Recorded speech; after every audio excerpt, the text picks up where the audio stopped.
자, 여러분 안녕하세요. 상승미소의 경제와 투자 상승미소입니다. 어젯밤에 긴급하게 이탈리아 문제를 짚었었는데요. 오늘 새벽 잠을 못 잤습니다. 혹시 투자하시는 분들도 마찬가지 상황일 겁니다. 다우지수가 약 400포인트 정도 하락했습니다. 그만큼 이탈리아 문제를 시장이 심각한 문제로 보고 있다는 얘기입니다. 어제는 일단 간단한 개략을 말씀드렸고요. 오늘은 도대체 이탈리아 금융시장에 구체적으로 어떤 문제가 있고 이에 대한 해법은 무엇인지에 대해서 간단히 짚어보겠습니다. 저 오늘 1시 비행기로 여행 가야 되는데 아직 가방도 안 쌌는데 이러고 있습니다. 그러면 지금부터 살펴보겠습니다. 인체에는요, 땀이 있다면 경제에는 환율이 있습니다. 이게 무슨 말이냐? 우리 몸에서 땀이 나잖아요. 땀이 나는 이유는 몸에 열이 올라가면 일정 수준의 체온, 우리 체온 있지 않습니까? 36.5도가 있지 않습니까? 체온이 올라가면 이 체온을 낮추기 위해서 자연적으로 땀이 발생합니다. 그래서 그 땀에 의해서 다시 체온이 낮춰지는 거죠. 경제에서 그 역할, 자정작용이라고 하는데 이 역할을 환율이 합니다. 이게 무슨 얘기냐? 한 나라의 경쟁력이 확 떨어져 버리면 환율이 급등하게 됩니다. 멀리 생각할 필요 없죠. 우리 20년 전에 IMF 생각하시면 됩니다. 900원 하던 환율이 2,000원까지 올라가는 거죠. 그렇게 되면 어떻게 되죠? 굳이 인건비를 낮추지 않아도 우리 수출품의 경쟁력이 생깁니다. 그래서 수출이 결국 활발히 되면서 그 돈이 유입되고 그러면서 경제가 회복됩니다. 그런데 문제는 이탈리아가 99년에 통합 유로화를 쓰게 되면서 그 자정작용이 없어져 버린 겁니다. 자, 더 구체적인 예를 좀 보여드릴게요. 화면에 보시면 지금 현재 유로존의 역내 무역수지 상황을 보여주고 있습니다. 근데 그 유명한 피그 돼지들 여기 다 모여있죠? 지금 통합 이후에 단일 통화를 쓰는 이 시장에서 이탈리아는 지속적으로 무역 흑자가 아니라 적자를 발생시키고 있습니다. 그럼 이렇게 되게 되면 유로화 가치, 즉 이탈리아의 환율이 떨어져야 되는데 이탈리아는 자기 화폐를 버렸고 유로화를 쓰고 있잖아요. 유로화가 같이 떨어진다 해도 독일이 똑같은 영향을 받습니다. 즉 독일의 신용도를 빌려서 금리를 아주 싸게 비용을 조달했지만 실제적으로 생산통에서 수출하는 그 상황은 독일한테 경쟁력이 안 되는 나라가 이탈리아잖아요. 그러다 보니 지속적으로 무역수지 적자를 기록합니다.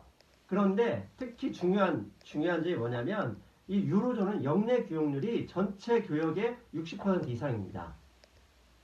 환율이 떨어짐으로써 충분히 경쟁력을 되살릴 수 있는 자정적용이 없으니 이탈리아가 이렇게 고생하는 겁니다. 이 역효과가 어떻게 나타나냐면 지금 2008년 금융위기 이후 이탈리아의 실제 GDP가 이렇게 많이 하락하고 있습니다.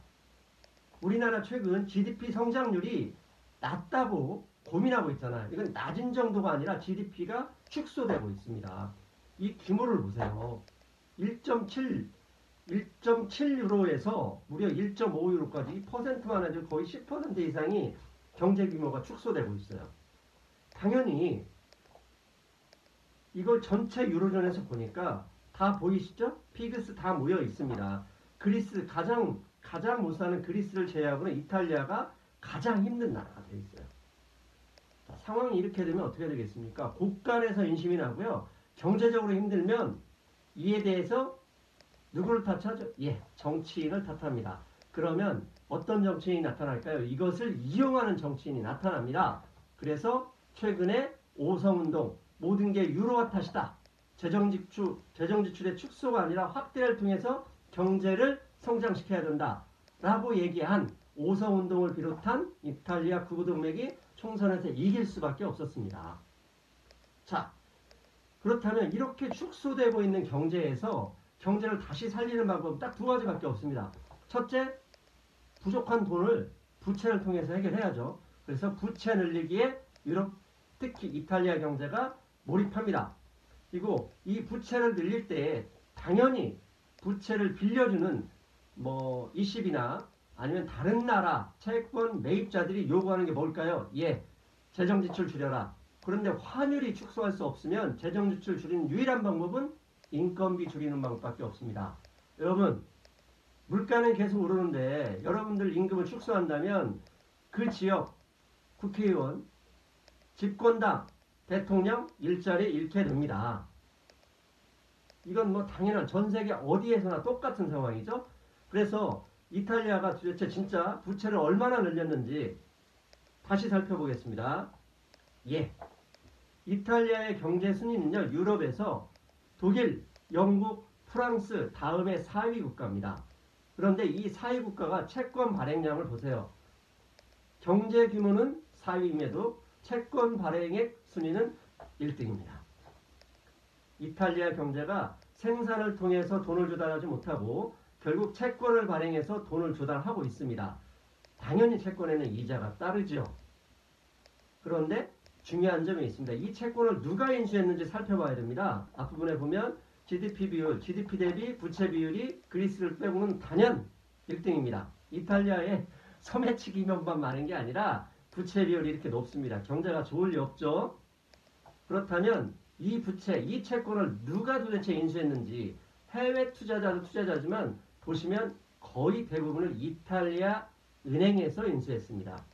이탈리아 은행에서 국채를 인수하고 이 국채를 담보로 ECB에 주면 ECB에 돈을 빌려줬죠. 한마디로 머니 프린팅인데 말도 안 되는 얘기죠. 기축통화국이 아닌 대한민국에서 이런 일이 벌어졌다 그러면 환율은 벌써 3,000원 돼 있어야 되죠. 그런데 ECB나 일본은 이렇게 합니다. 당연히 미국도 하고요. 왜? 기축통화국이거든요. 중국이 그래서 기축통화 되려고 무지 노력하죠. 아무튼 거의 대부분의 채권을 이 화면에 보시듯이 은행이 인수하고 있고요. 이렇게 은행이 채권이 많으니 만약에 어제 방송에서 말씀드린 것처럼 무디스에서 신용등급을 2단계 하락시키면 어떤 일이 발생하죠? 예, 은행이 대규모 자본 손실이 발생합니다.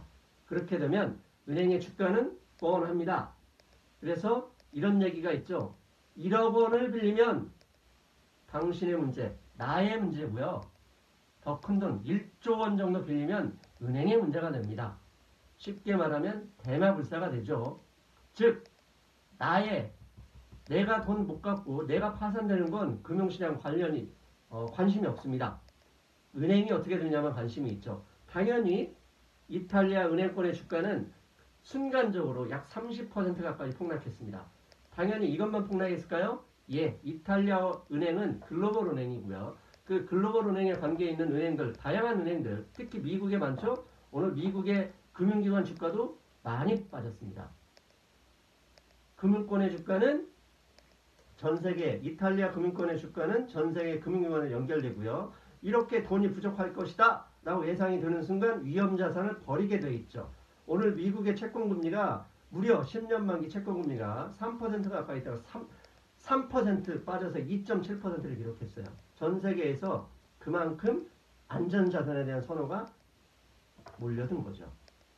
당연히 우리 시장도 어제 이미 선반영됐다고 봅니다.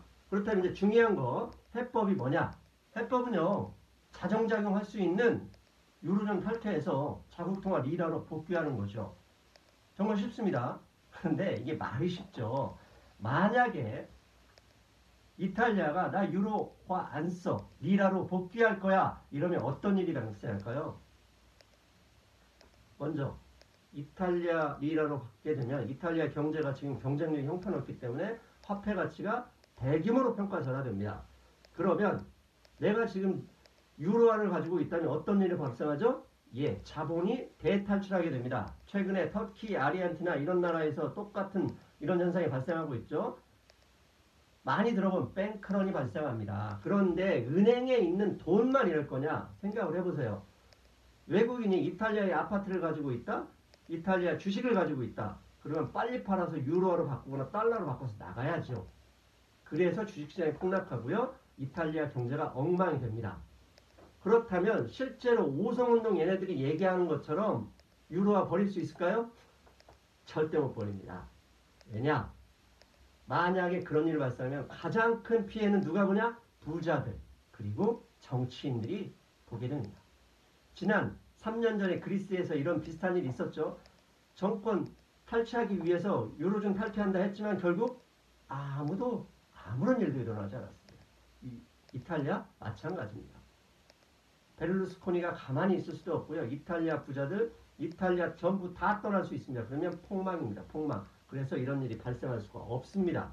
그렇다면 이게 근원적인 해법이 불가능한 얘기고 그러면 현실적인 해법은 뭔가 있어야 됩니다. 예, 유로존 탈퇴는 없다. 공식 선언해야 되죠. 그리고 이걸로는 만족할 수 없습니다.